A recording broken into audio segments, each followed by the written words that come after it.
வணக்கம். வேள்பாரி அத்தியாயம் 47. இதை எழுதிய சு. வெங்கடேசன் ஐயா அவர்களுக்கு நன்றி.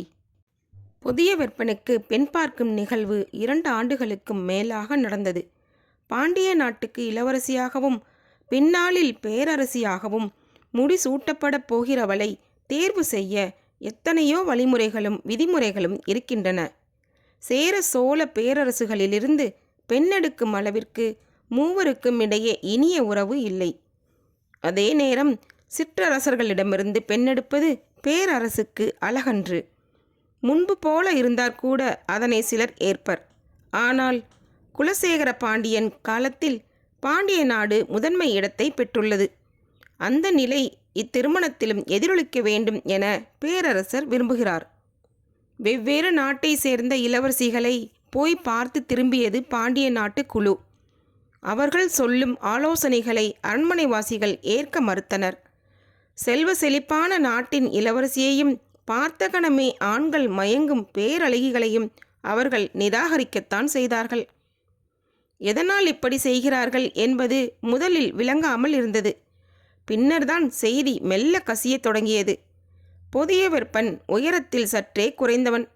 அவனை விட உயரமான பெண் எவ்வளவு அழகியாக இருந்தாலும் புதிய விற்பன் ஏற்பதில்லை, நிராகரித்து விடுகிறான். ஆனால் அவனது உயரத்துக்கோ அல்லது அவனை விட உயரத்தில் சற்றே குறைவான உயரமுள்ள பெண்ணையோ தேர்வு செய்தால் பேரரசர் ஏற்றுக்கொள்வதில்லை. அவர் நிராகரித்து விடுகிறார்.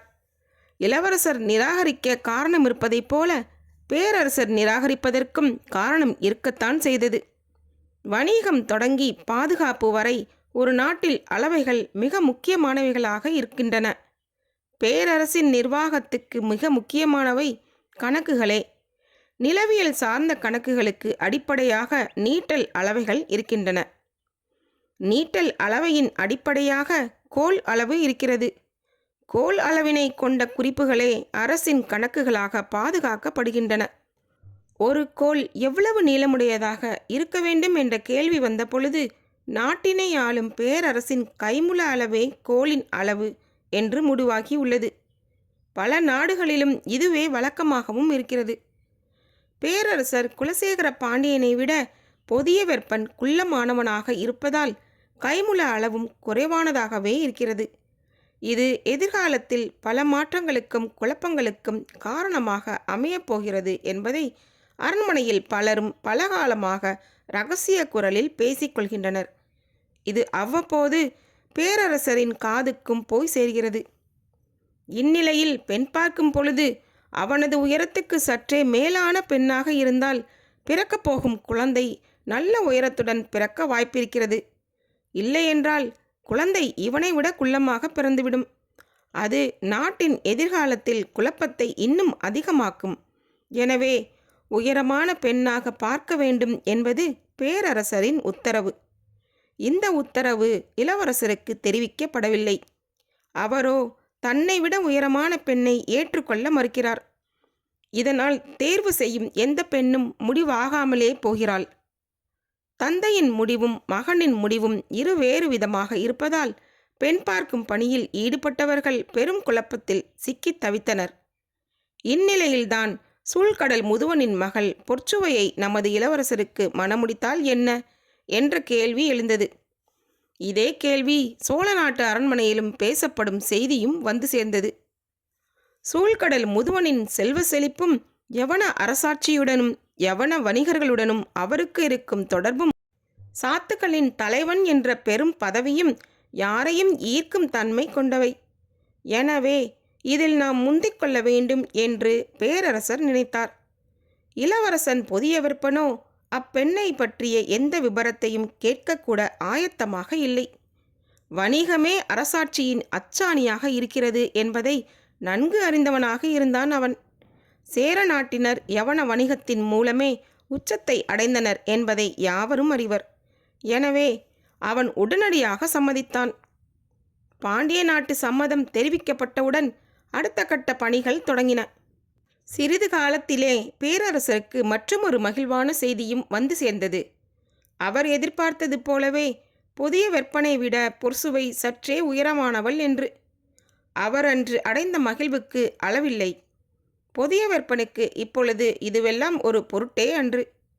சூழ்கடல் முதுவனின் மகள் அரண்மனைக்கு வந்து சேரும் பொழுது பறவைகள் எல்லாம் மரத்தில் வந்து அடைவதைப் போல கடலில் மிதக்கும் கப்பல்கள் எல்லாம் பாண்டிய நாட்டு துறையில் வந்து அடையப் போகின்றன. அது கடல் மேலாதிக்கத்துக்கான வாசலை திறக்கும். வணிகம் சூழ்ச்சியை அடி உரமாக கொண்டது. அது கொடுத்து வாங்கும் இரு கைகளுக்குள்ளும் குருதியைப் போல் ஓடுவது.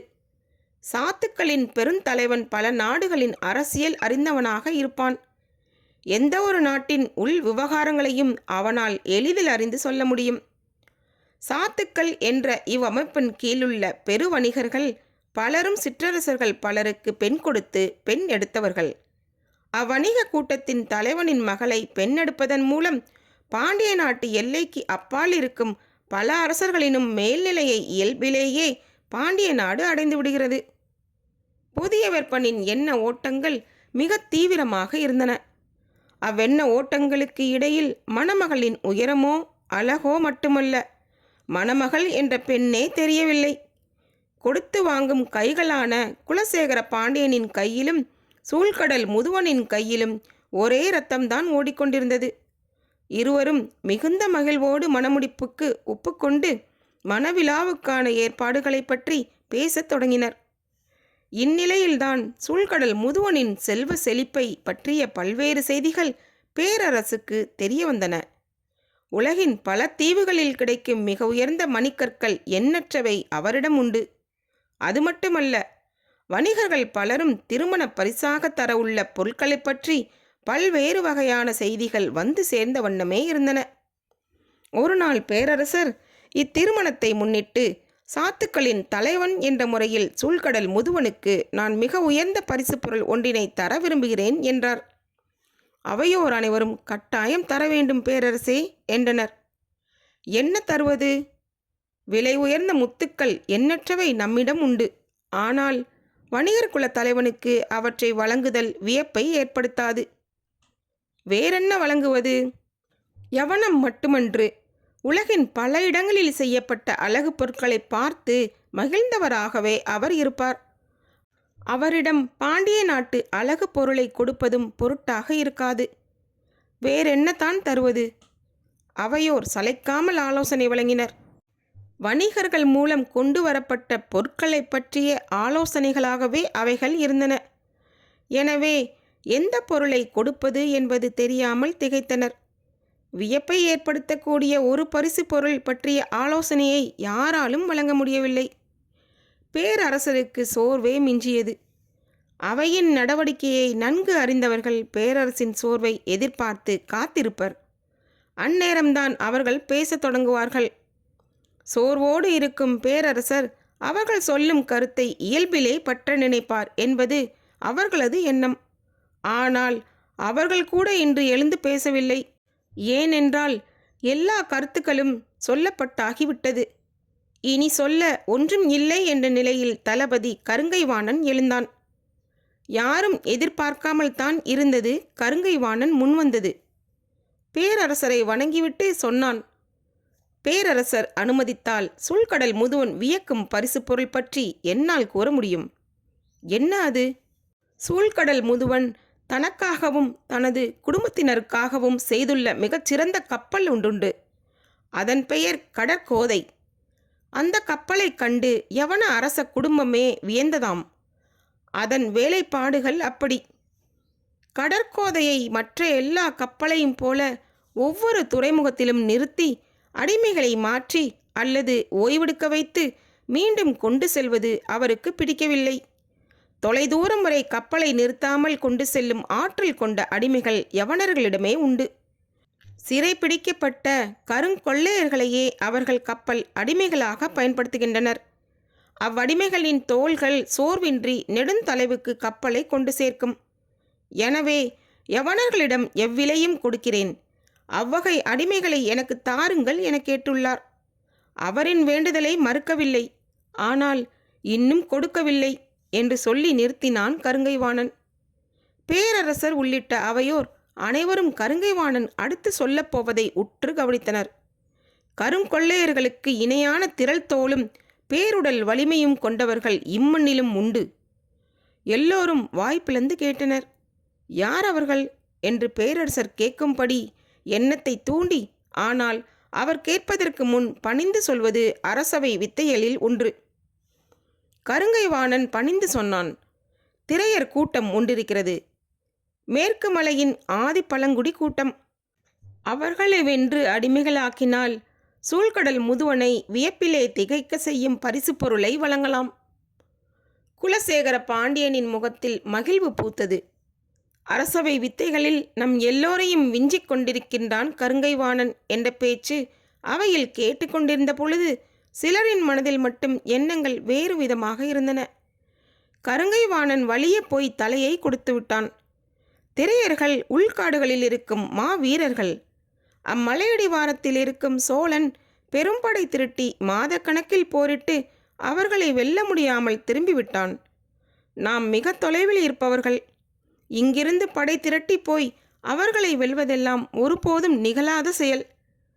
கருங்கைவாணன் தன் பெயரை தானே கொடுத்து கொள்ள வழியமைத்துக் கொள்கிறான் என்று கருதினர்.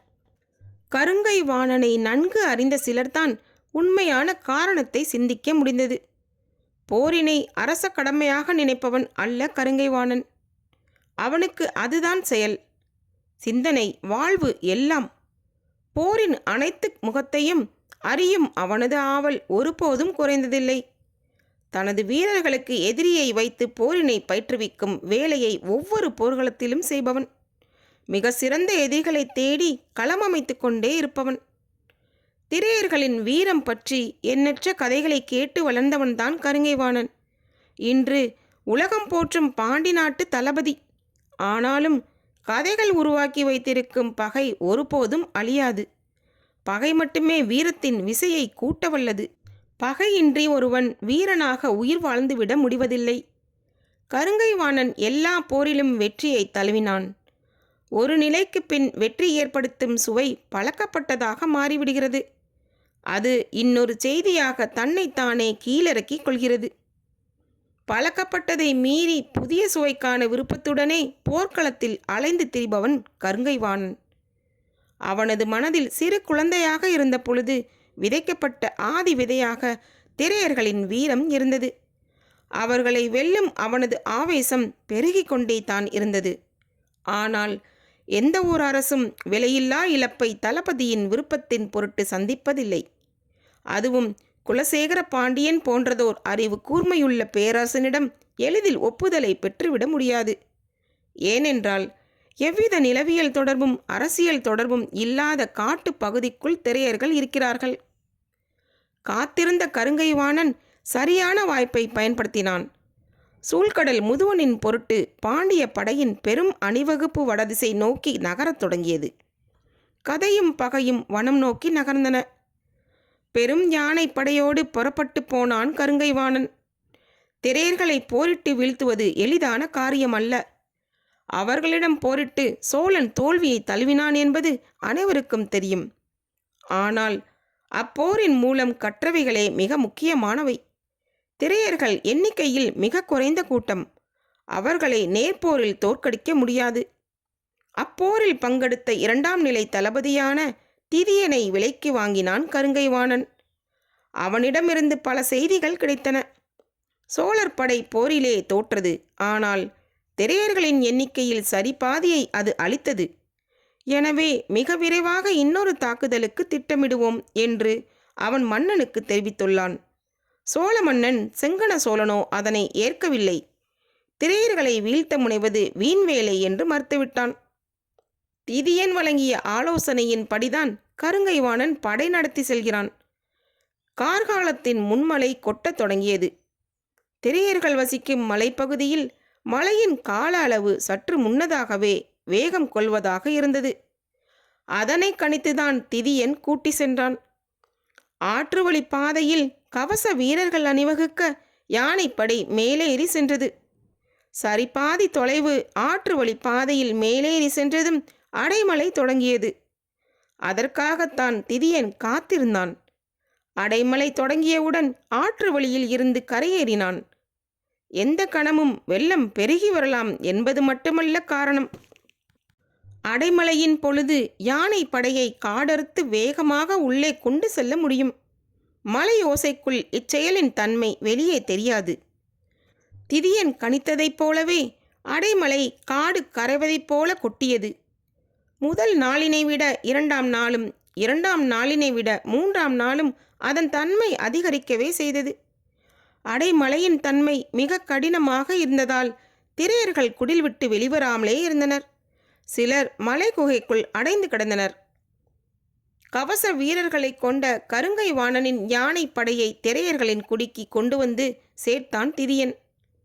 குடிலின் அருகில் யானையின் பிளிரல் கேட்டபொழுது ஒரு கிழவன் மட்டும் வேய்ந்த கூரையை விலக்கி பார்த்தான். யானைகளின் எண்ணிக்கை மிக அதிகமாக இருந்தன.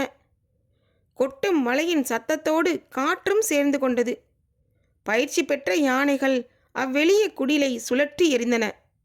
உள்ளுக்குள் இருந்தவர்கள் என்ன நடக்கிறது என்பதை அறியும் முன்னே இரும்பு வலை பின்னல்களை கொண்டு வீசி பிடிக்கப்பட்டனர். குடிலுக்கு பதில் கூர்முனை கொண்ட இரும்பு வலை பின்னல்களால் போர்த்தப்பட்டனர். உள்ளுக்குள் இருந்த யாவரும் துளியளவு அசைந்தாலும் இரும்பின் கூர்முனை கிழித்து உள்ளிறங்கி கொண்டிருந்தது. குடில்கள் ஒவ்வொன்றாக தாக்கப்பட்டன. திரையர்குடி வீரன் 4 பேர் கூட எந்த கணமும் ஒன்று சேர முடியவில்லை. குடிலுக்குள் இருக்கும் மான்களை கவசம் அணிந்த 20 வீரர்கள் ஒன்று சேர்ந்து தனியே பிரித்தனர். அவ்வாறு பிரிக்கும் போதுதான் மோதல் உக்கிரம் கொண்டது. கவச வீரர்கள் நாலாபுறமும் சிதறியபடியே இருந்தனர். ஆனால் அவர்களின் கண்முன்னே குடும்பத்தினரின் மேலெல்லாம் இரும்பின் கூர்முனை குத்தி கிழித்தபடி இருக்க காண சகிக்காது போரிட்டு வீழ்ந்தனர். வெட்டி வீசப்பட்டவர்களின் எண்ணிக்கை மிக குறைவு. வீறு கொண்டு தாக்கிய சிலர்தான் கொன்றளிக்கப்பட்டனர். மற்ற எல்லோரும் சிறைப்பிடிக்கப்பட்டனர். கதறல் ஓலம் மேலெழ எக்கட்டத்திலும் அடைமழை வாய்ப்பு கொடுக்கவில்லை. சரியான திட்டமிடலோடு வந்த திதியன் மிக துல்லியமாக தாக்குதலை நிறைவேற்றினான். அதற்கு அடிப்படையாக இருந்தது கருங்கை வாணனின் துணிவு. இக்காட்டின் உச்சியில் இருக்கும் திரையர்களை பிடித்துவிட முடியும் என்று தளபதிக்கு துணிவு வருதல் எளிதல்ல. சோழன் அத்தனை 1000 படைவீரர்களை திரட்டி வந்து தாக்குதல் நடத்தி தோற்றான். அவனின் தாக்குதல் நிகழாமல் இருந்திருந்தால் இவ்வெற்றி சாத்தியமில்லை. திரையர்களின் எண்ணிக்கை சரிபாதி குறைந்திருக்காது.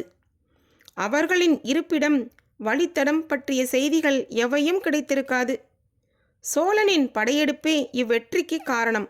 ஆனால் வெற்றியை அறுவடை செய்தது பாண்டிய படை. குடில்கள் எல்லாம் அழிக்கப்பட்டு ஆண் பெண் குழந்தைகள் எல்லாம் சிறைப்பிடிக்கப்பட்டு விட்டனர். பிடிப்பட்ட ஆண்களின் கழுத்தில் இரும்பு வளையங்கள் தொங்க கை கால்களுடன் அவை பிணைக்கப்பட்டன. வீரர்கள் அருவராக இணைக்கப்பட்டு யானையின் மேல்வர சங்கிலிகளுடன் இறுக கட்டப்பட்டனர். மற்றவர்கள் மொத்தமாக அடைக்கப்பட்டதைப் போல் சுற்று வட்டத்தில் கட்டி யாரும் துளியும் பிசிற முடியாமல் இருக்கப்பட்டனர். கருங்கை வாணனின் கீழ்நிலையில் இருக்கும் தளபதிகள் 3 புறப்படலாம் என்று சொல்லிக் கொண்டிருந்த போது திதியன் மட்டும் பதில் சொல்லாமல் இருந்தான். மழை கொட்டி கொண்டிருந்தது. அழுகையும் ஓலமும் ஆவேசமுமாக இருந்தது. எல்லாவற்றையும் மழையின் ஓசை விழுங்கியபடி இருந்தது. யார் பேசினாலும் காதருகே போய் சத்தமாக பேச வேண்டியிருந்தது. எல்லோரையும் பிடித்து விட்டோம், உடனே இவ்விடம் விட்டு நகர்ந்து விடுவோம் என்ற பொழுது திதியன் சொன்னான், இல்லை, இவர்களின் தலைவனை காணவில்லை, அவனைத்தான் அப்பொழுதிருந்து தேடிக்கொண்டிருக்கிறேன் என்று பிடிப்பட்ட ஒவ்வொருவனின் முகத்தையும் அருகில் போய் பார்த்தபடியே சொல்லிக் கொண்டிருந்தான். கொட்டும் மலையில் கை கால்களில் எல்லாம் குருதி வலிய நின்றிருந்த வீரர்களை மீண்டும் மீண்டும் பார்த்தான். அவன் தேடிய தலைவன் இல்லை. அவன் இல்லை என்றால் என்ன, கிடைத்தவர்கள் போதுமே, நாம் புறப்படலாம் என்று மற்றவர்கள் சொன்ன பொழுது திதியன் சொன்னான், அவனை இவ்விடம் வைத்து கைது செய்ய வேண்டும் அல்லது கொன்று முடிக்க வேண்டும். அவ்வாறு செய்யாமல் நாம் புறப்பட்டால் காட்டினை விட்டு கீழிறங்கும் போது நம்மில் ஒருவர் கூட உயிரோடு இருக்க மாட்டோம். திதியன் சொன்ன பின்புதான் ஆபத்தின் அளவு புரிந்தது. இது அவனது காடு. அவனோடு 5 வீரர்கள் இருந்தால் போதும். நமது மொத்த படையையும் அழித்து விடுவான். மலைச்சரிவுகளில் ஆடுகளைப் போல நமது யானைகள் உருண்டு செல்வதை பார்க்க நீங்கள் ஆசைப்படுகிறீர்களா என கேட்டான். அனைவரும் விக்கித்து நின்றனர். எனது படையின் 500 வீரர்களையும் அழித்தவன் அவன். கேட்பவர்களின் நெஞ்சில் அச்சம் பரவி கொண்டிருந்தது. அவனை பிடிக்க இதுவே ஏற்ற இடம். அவனை இவ்விடம் வர வைத்தால் மட்டுமே நாம் வெல்ல முடியும். இவ்விடம் விட்டு நகர்ந்தால் அவனது தாக்குதலை நம்மால் சந்திக்க முடியாது. மழை கொட்டிக் கொண்டிருந்தது. பிடிப்பட்ட வீரர்கள் ஆவேசம் கொண்டு கத்தியபடி பிணைக்கப்பட்ட இரும்பு கம்பிகளை வளைத்து நொறுக்க முயன்று கொண்டிருந்தனர். திதியனின் மனதில் பகை கொழுந்துவிட்டு எரிந்து கொண்டிருந்தது. எப்படியும் இன்று அவனை சிறைப்பிடிக்காமல் இவ்விடம் விட்டு நகரக்கூடாது என்பதில் உறுதியாக இருந்தான். பல்வேறு வகையில் சிந்தித்த அவன் இறுதியாக ஒரு முடிவுக்கு வந்தான். அவனுக்கு குழந்தைகள் உண்டு என்று கேள்விப்பட்டுள்ளான். அது நினைவுக்கு வந்த கணம் ஆவேசம் கொண்டு கத்தினான். அவனது குழந்தை எதுவென சொல்லவில்லை என்றால் எல்லா குழந்தையையும் வெட்டி வீசுவேன் என்று சொல்லிக் கொண்டிருக்கும் போது அது நிகழ்ந்து கொண்டும் இருந்தது. யாரும் சிந்திப்பதற்கு கன பொழுது கூட அவன் நேரம் வழங்கவில்லை. வார்த்தைகள் முடியும் முன் செயல்கள் நிகழ்ந்து கொண்டிருந்தன. ஒரு கட்டத்தில் அவனது சினம் கண்டு கருங்கை வாணனே அதிர்ந்தான். முன்னால் நின்றிருந்த ஒரு சிலரால் தான் அவன் பேசுவதை தெளிவாக கேட்க முடிந்தது. மற்ற எல்லோரும் அவனது செயலை கண்டு வெறியேறியபடி கத்திய பொழுது முன்னால் நின்றிருந்த பெண்ணொருத்தி தலைவனின் 3 குழந்தைகளையும் அடையாளம் காட்டினாள். அம்மூன்று குழந்தைகளின் இடது கால்களையும் ஒன்றாய் கட்டி மரத்தின் உச்சிக்கு தூக்கினான் திதியன். கைதானவர்களின் கதறல் மலையோசையையும் தாண்டி காட்டை உலுக்கியது. மலையின் வேகம் குறைய தொடங்கியது. திதியன் கடைசி வாய்ப்பை வழங்குவதாக சொல்லி பெரும் ஓசையை எழுப்பினான். அவனது வீரர்கள் மர உச்சியில் தொங்கவிடப்பட்ட குழந்தைகளை நோக்கி அம்பெய்ய ஆயத்தமாயினர். கைதான வீரர்களின் ஆவேசம் அடக்க முடியாதபடி இருந்தது.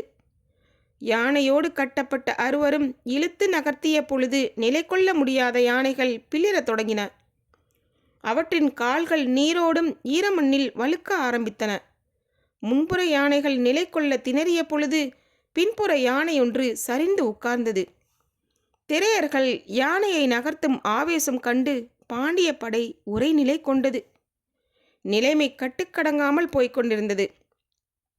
ஆனால் திதியன் எதற்கும் கலங்கவில்லை. அவனது வெறி கருங்கை வாணனையே அஞ்ச செய்தது.